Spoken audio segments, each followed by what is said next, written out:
The war between Russia and Ukraine should be stopped because in this, children, women, and other people are dead. People are injured and sick. People's homes, fields, factories, shops, markets, and businesses are being destroyed. Who want war? How can they be friends of people? Wars does not solve issue, but dialogue solve issue and matters.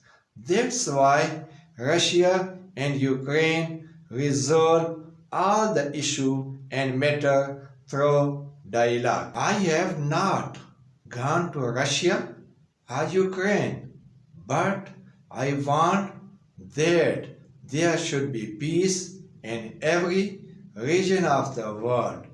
Don't create problems for people in any region of the world.